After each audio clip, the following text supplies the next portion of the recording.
Good evening and welcome to another episode of Leadership Matters. It's a weekly half-hour series aimed at supporting leaders, and I am Dr. Kenroy Burke, your host this evening.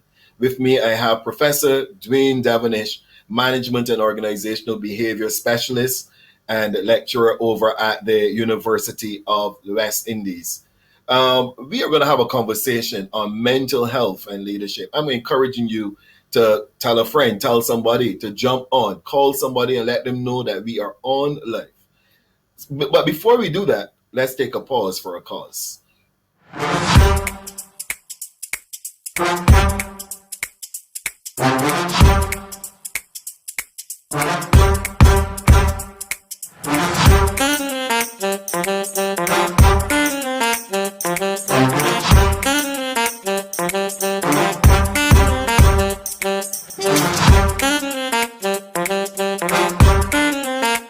Crumb's Bakery, so good, even down to the last crumb. And welcome back. So good down to the last crumb. Again, we say thank you so very much to our sponsors, Crumb's Bakery and Crispy Chicken. Now, as we talk, Dwayne, this evening, the first question I'm going to ask you is, who is Dwayne? We hear Professor Dwayne Devonish. Who is Dwayne Devonish? Hi, thank you, Kenroy, and thank you for the invitation. It's a pleasure to be here with you. Who is Dwayne Devonish? So I am a simple Black Rockian guy. I was raised by my grandmother. I I was taught by her some basic skills about treating human beings, and I'm a strong believer of human-centered leadership. Dwayne Devonish is an honest guy, he's ambitious, and he likes science. So I pretty much am enamored with research and, trying to work out the next scientific question and seeking to answer it by some strong research. So that's Dwayne Devonish in a nutshell. Okay. So Dwayne,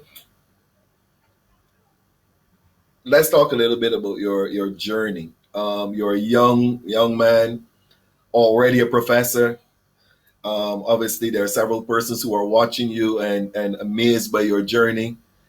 Let's talk a little bit about your leadership journey, the journey towards where you are currently as an academic. Okay. So, Kenroy, that leadership journey was a mixed bag, I would say. I can say over the years, I've had some very good leaders. They were considerate, they were kind, they were empathetic. I've had some terrible leaders. I've had people who were downright selfish, demeaning, and were inconsiderate. But what I've taken from that journey, especially looking in hindsight, is that there are key traits that really distinguish an effective leader from an ineffective leader. And I do my best to emulate and to demonstrate those traits and competencies in those that I lead, whether they are students I'm advising, young people I'm mentoring, or even small business owners that I'm coaching. Right. So your journey has been a mixed bag, you said, and there are some positives and there's some negatives. Surely, as a scientist, there are things that you have noted over the years that are consistently good and things that are consistently bad. Elaborate a little bit. What are some of those things that you've seen over the years that let's start with those things that were not necessarily the best practices, because the last thing we would want people to hear are those practices that you saw that were extremely good. Yeah. I think one of the key traits I would say that kind of turns off people, especially, are leaders who pretty much uplift themselves at the expense of others. Mm. I think people or followers want leaders who can share the praise and who are, who can advocate on their behalf. Many people will come to me, especially employees, and complain about managers and supervisors who apparently take their best ideas and demonstrate those ideas to the boss, the top management, and fail to give them any credit. I think trust is is an essential element when it comes to effective leadership, and especially when you consider the time of uncertainty that we're facing. People want someone that they can trust. The person may not have the answers or the solutions at the moment, but there's an authentic move to find those solutions and to find those answers to make a difference, not just for the leader, but for everyone in the organization. It's absolutely Right. important. Trust. Fantastic. No, you just mentioned the fact we're in kind of like different times. They're strange times that we're in. Let's talk a little bit now about mental health issues and leadership, obviously, in this VUCA world. Um, how are leaders managing during this period? How are leaders getting through during this period? I'm sure your ears are to the ground and you're kind of sensing exactly what's happening. How Yeah, are and they managing with these mental health issues, their own mental health issues, as well as leading others who may have those mental health issues too? I think it is scientifically evident and even by anecdote that leaders are experiencing challenging times. And Mm, I mean, the research is clear. Leaders who are ill equipped or ill prepared for this time, this unprecedented, uncertain time, are more likely to be stressed, more likely to transfer that stress to their employees or to their followers, to people that look up to them. They're more likely to be either passive leaders or, on the other side, they're more likely to be mm, abusive leaders. And yeah. it tells us a story about the kinds of traits that we really need in these times. And one of them I would suggest is emotional intelligence. Yeah. When we speak about leaders, I mean, when even how we select leaders, oftentimes we select leaders based on technical skills or experience, number of years working in a particular position. But Mm, very seldom do we um, accent traits I call soft skills. And the thing about it is that soft skills are often very difficult to come by. And mm, emotional intelligence is having that ability to yeah. not only understand and manage your own emotions, but also to be able to interpret and assess and respond appropriately to the Mhm. emotions of others in your environment. So, Dwayne, as we understand you to be saying, a key element really and truly is that emotional intelligence. That's what you're Absolutely. saying. But are leaders trained in that area? Are you finding that leaders are trained in that area? Are you finding that this has become? I know that it has become a part of the conversation for sure, and that persons are talking a lot more about this whole concept of emotional intelligence. But are you finding that this is really and truly taking off in the business world? Persons are doing their training. Persons are taking it seriously and becoming a lot more emotional intelligent. I think organizations are recognizing that they need to wrap up on training, especially by way of emotional intelligence competency training. Mhm. I think the unfortunate situation that we face is that, as you know, in castrap times, times where you have to cut and cross cutting is king, oftentimes these same training programs that you spoke about are actually cut out of the organizational realities. Now, even if there is training in emotional intelligence, what I've Mhm. found, especially over my years, is that there's seldom that transfer of the competencies of emotional intelligence to the real practical environment. And that's essentially because there is either one, very little practice on the part of the leaders who have been trained in these types of workshops or these types of programs, or two, an organizational environment that fails to enable the transfer Mhm. of those skills. Imagine that you're trained as an emotionally intelligent leader, Mhm. Mhm. but then you're thrown back into an organization where the culture is not Yeah. consistent with an emotionally intelligent leader. So you have a toxic culture, a culture where there's a lot of workplace bullying, there's a lot of stress, there are a lot of demands placed not only on the leader, but on his or her followers. So in those types of environments, you will find that as much training as you can do in emotional intelligence, it doesn't Mhm, go mhm, a mhm. long way in making a difference, especially if you have a culture that is pretty much different from that particular disposition. No, so doing you're saying something here that has my attention. It really has my attention because you're giving me the impression, and please you got to work with me. You're giving me the impression here that a whole lot of the training and different things that we may be doing and that we may be working on and trying to develop that leader, that organizational behavior and the cultures and etc are not conducive to that. Is that what you're saying? And as a result, when they walk into that space, um, they are more likely to be consumed by the space than to be able to make an impact on the space. Is that what you're saying? If that is the Exactly. case, then where does leadership come in? Well, there's a famous dictum that says that culture eats strategy for breakfast. Mm-hmm. And there is that interplay between leadership and culture. Let me say and admit that leadership does, in fact, shape culture. But the Mm-hmm. thing about it is that we also have to appreciate that once that culture has been formed, it is very difficult. Human behavior Yeah. and human attitudes, human sentiment are very difficult to change. And it would take not just a singular leader, but a leadership Yeah. team to make a difference. I always say that a culture is a reflection of individual personalities that collectively come together. That's all culture is. So if we Mm-hmm. want to change culture, we have to treat to individual personalities. We have to look not just at the leader, but also those that we are preparing to take on those said leadership roles. And I think this is where succession planning comes in. Oftentimes we talk about square pegs and round holes. And I make the joke that there's nothing really wrong about a square peg. It's just that the square peg ended up in a round hole.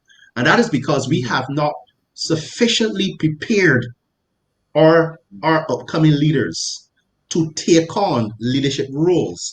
And as a result, they find themselves ill equipped, ill prepared to do justice to those roles. So it So really very begins interesting. from those earlier stages when before the transition or the succession takes place. So basically, what we are saying this evening to leaders is that, listen, leaders, you can do it. Get your training, do everything. It's going to be a human task to be able to get it turned around and to turn this shit, but it's not impossible. No, And it's I think not. that is something. It's not impossible. So as we as we operate now in what we consider this VUCA world, a world that is characterized, as we know, with volatility, uncertainty, complexity, ambiguity. Ambiguity. It's an interesting world. There are several persons who themselves are trying to navigate it. They're trying to get through this. Do you find that the mental health issue amongst leaders is actually the conversation is actually taking place? Is this conversation taking place enough? How seriously are organizations really taking mental health in the workplace? Is it a case where, because I was talking to a leader and I was told, we just make a whole lot of this about these little things. These things were happening for years. These are commonplace. I don't know why all of a sudden we like to tag things and make a whole lot of. Are you finding that this thing is being taken seriously? And while you discuss that, I think that you may want to probably just briefly explain to those listeners who might be wondering what we're talking about when we say mental health, exactly what we're Yeah, talking about. Because I think yeah, most people, when they hear mental health, they think about the mental, yeah, right? So what are yeah, we yeah. talking about? Yeah, and I would like to define that because there is a conflation um, of mental health with mental illness, and they're two different things. Yeah, Mental correct. health, all of us have mental health. Mental health concerns how we think, how we feel, and Yeah. how we behave. A mental illness is a diagnosable disorder, something that would have to be assessed by a trained and professional psychiatrist or a Mhm. psychologist. So not all of us have a mental illness, but all of us have mental health, and as a result, Yeah. all of us will go through our highs and lows as informed or occasioned by any situation. Case in point, a COVID-19 pandemic. What I've found, though, in terms of your second question about whether we've placed sufficient attention on the mental health of leaders, I think we've placed a lot of attention on mental health in general, especially among the employees. But when it comes to middle managers and senior managers, it seems that the needle has moved to focus on how junior employees or subordinate employees, as we use that term, how is their mental health? How is their mental health being affected by this COVID-19 pandemic? And there's less attention about the leaders. And I always make the point that you can't pour from an empty cup. Because even Mm, if you improve or you seek in some way to enhance the mental well-being of your followers, you as a leader, you have a responsibility to take care of yourself. Because when you are mentally strained, as I said mm, in the earlier part of this session, you become more aggressive or you can become more passive. It affects your effectiveness. You may have the training, you may have the skills and the competencies, but when those externalities and those demands that you cannot control, you cannot cope because you have limited resources, your resources have been depleted, it will be demonstrated in terms of how you interact with your staff. So, one of my biggest pieces of advice is for self care. Self care yeah. is absolutely important. In fact, self care is one of the quintessential ingredients to mental health promotion and mental health care. If you don't look after yourselves as leaders, you'll find that you become more depleted. You'll find that you become less effective. Um, it's also important that you serve as a role model.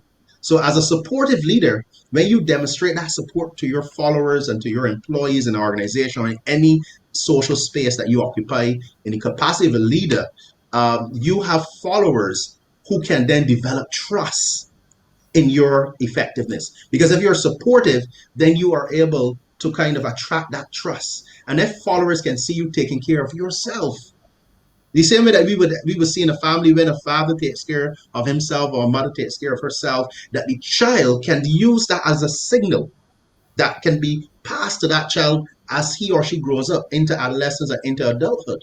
Those are important lessons. So we can see it applies in the organization. This analogy that when leaders take care of themselves, it can send a signal to the employees about the importance of mental health. But if employees are observing managers, taking very poor care of their health, physical and mental, it sends a signal in terms of how perhaps I, as an employee, should behave or how I should treat my mental health. But if I can see by example, and this is what we call leadership by example, self care being placed in the forefront.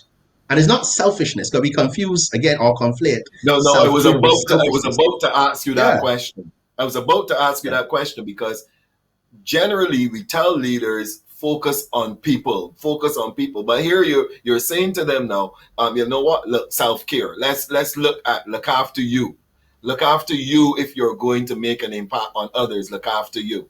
So I think the message, as much as it may seem conflicting to others, there is value in taking care of you. Based on what you were saying, if I take care of myself, I'm going to be better able to take care of everybody else.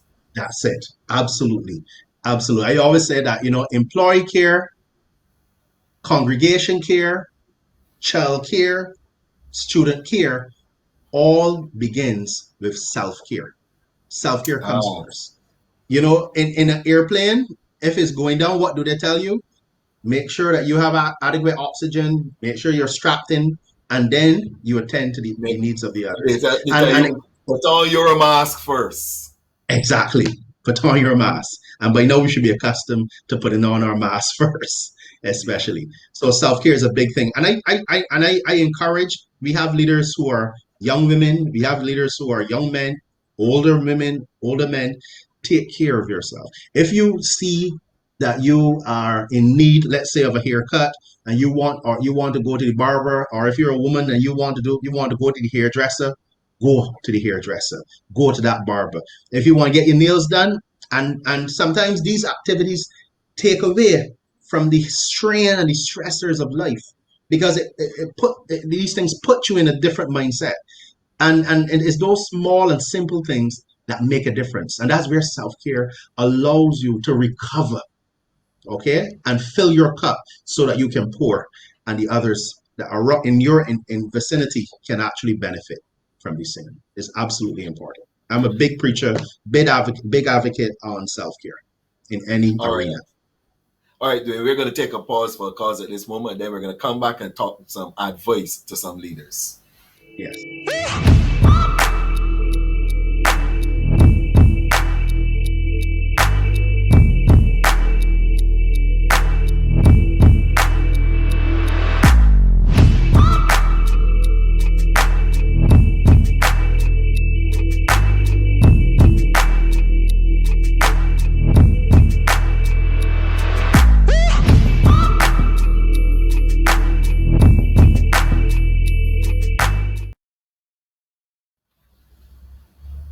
And welcome back. We are Leadership Matters, and we're having a conversation this evening with Professor Dwayne Devonish, Management and Organizational Behavior Specialist, but we all know him as a professor over at the University of the West Indies. Now, Dwayne, as we took a break, we were talking about the whole concept of self-care and leadership. But what advice then would you give? You mentioned a couple things, Reed being the example, etc. But what advice would you give to that leader now when it comes to looking after the mental health of their colleagues, the ones they work with, employees? What would you say to them? Because sometimes, again, and we're in a culture, one of the things that I've always noted is that we're in a culture that we measure someone's performance oftentimes by this whole concept of overworking or going the extra mile, when the extra mile really and truly is overworking, pushing your body beyond the level. What advice would you give to that leader who has to not just lead them, but obviously they're leading their mental health issues, etc. too? Yeah. I think the first part of my advice for leaders is to look at your employees as not just employees, but as human beings. I've said at the outset that I'm a big exponent of human-centered leadership. And what that means is that it represents leaders who prioritize people over targets. Mm-hmm. It prioritizes people over results, quote unquote, the monetary dollars and cents, and reaching the deadlines and meeting the goals. And that's absolutely important, because when you prioritize people over business, you will get those business objectives met, because Yeah. you develop a cadre of people who trust you, who see you as authentic, genuine, and sincere. And when you have people by the heart rather than the head, you're more Yeah. likely to motivate them to get the goals that you want and to achieve the targets that the organization needs to survive Yeah. and to thrive. Mm-hmm. Absolutely important. So, so, Another so the piece, first yes, thing we're telling them is the first thing we're making sure that they understand is that make people the priority. Make exactly. people the priority. Okay. Yeah. But what else are you Secondly, going to? secondly, if you a leader has to be self-aware. Mm-hmm. Practice self-awareness as much as possible. When you know that you've come to that, I call it that cliffhanger, where you can no longer take in anymore, take a rest, take a break. There's nothing wrong with rest. This is absolutely important. I've told a number of wellness professionals and people who are enamored with wellness and wellness concepts that taking a rest can do so much to replenish you, and Yeah. it helps improve your productivity in the medium and long term, Mm-hmm. and it allows you to be more creative, and more innovative. So there's nothing wrong with taking a rest, and I think organizations, especially those in leadership positions, should really encourage employees to take those rest breaks, especially in this time. With remote work, I've had reports where people are saying that they're working twice as long at home, trying to meet their organizational commitments. It's totally different from the office environment. And then Yeah. there are these competing and conflicting demands. Right now, there was a young lady that told me she's a supervisor, and a young lady from the organization broke down in tears after listening to the Minister of Education saying that there will be online school again, and she has, I think, a 5 or 6 year old, and there's no one at home to take care of this child. So, Yeah. it demands this kind of environment demands a human-centered leader, one that can, yes, I mean, is concerned about ensuring the organization thrives, but more important at the forefront, that the needs of their workers, the needs of their employees, are adequately and sufficiently met. Absolutely critical. Powerful, very, very powerful point because well, it has been proven. I've done a lot of it, and I've proven that to tell the truth, there's no real on button when it comes to working from home, and there's no off button for sure. So you can find Sure. yourself as long as you're in front of the computer, it's accessible that you're consistently working, and we've probably put in so many more hours just working from at home than we ever would have. I think some people think that you might be just at home laying down cross your bed getting a rest or doing Yeah. all your other things, but you're consistently working while you're at home. No, no, Yeah. no, Dwayne, we are in a very interesting period also because of Mm. the uncertainty of all that's taking place, etc. It has also been said that it's taken a toll on those persons who are the caregivers, not just the Mm. ones who are receiving, but the ones who are giving. And they have also been going through a lot of mental health challenges, etc. Where several different things are being pushed at them, different workplace arrangements. Then you're hearing things now, or the vaccine. Recently, we've heard that the Yeah. vaccine now and taking it or not, that has now become another issue that is being thrown in there. Persons looking at the uncertainty of their jobs, and if they don't know if tomorrow they will have a job. What are some of those issues that persons are dealing with, and again, how can we help persons walk through those challenging moments? Because I think a lot of it has to do with the transitions that are taking place, but they're taking place so rapidly. Today there's another issue, another issue, another issue. How can Yeah. we help our persons to get through this place, especially those persons who are in the leadership position? Yeah, yeah. I'm glad you mentioned that. And your question is really two part, because the first part speaks to what are those challenges, and you just listed them there. I mean, we right now we have from vaccine pressure, and by the way, I've just Mm-hmm. published a paper on how increasing societal demands on people to take vaccines is actually a mental health stressor. That was that the first research ever done. I'm talking about globally. That research now is being considered a journal of mental health review, and it was published by the Barbados today, and hopefully in the Nation newspaper very soon. I'm hoping to give it a Starcom. But essentially, we have so many competing demands. So you have people telling us to get vaccines. You have remote work demands. You have child care demands, and so on. So I can list all of these demands. But I think what is more important, which is the second part of your question, how do we really disentangle all of these things to allow people to respond appropriately, and be able to overcome those demands and to cope in ways that support their mental health? And I would say that it really requires a shift in how we see work. Right now, when it comes to, let's say, for example, remote work, right now managers are very, very anxious when you have workers who you cannot see. And we are still guided by this I need to see you at work to know that you're productive mentality. But and that's part of the parcel when it comes to the kind of demands that you see placed on remote workers. So sometimes you have managers calling them every minute to make sure that they're trying to get the demands met, they're trying to meet these deliverables and so forth, much more than if they were in the office environment. And it requires then a kind of a shift in mindset in terms of how we see work. You don't need to see someone to know that they're productive. You have to kind of restructure your productivity measurement systems to look at results rather than presence. So we don't measure presence as productivity, because someone can be present at work and be equally unproductive as someone who's absent. And we call that presenteeism, by the way. Correct. I'm at, They yeah, could I'm be in actually doing front a of their paper like that. computer all day. They could be in front of their Exactly. computer all day and bought a full cart of items from Amazon. Exactly. So I Yeah. think what managers have to focus now on are one, we have to look at the results oriented culture where we allow people to meet deliverables.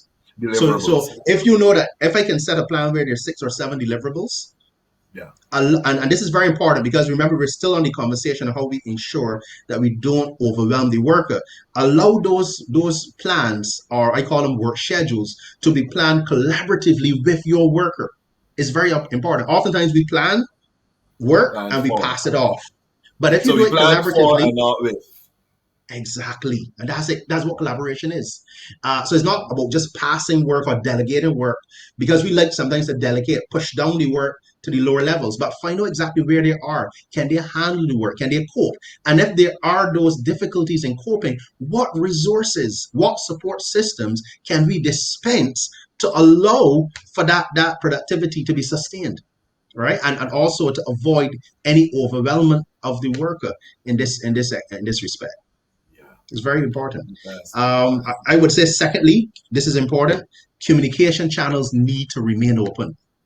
Yeah. I think remote workers also sometimes, well, oftentimes, not sometimes, oftentimes feel isolated on an island by themselves. Because when you're at home, remember, you're not in the office environment where you can go to the boss's office, you can walk over and you can indicate a problem or to your supervisor.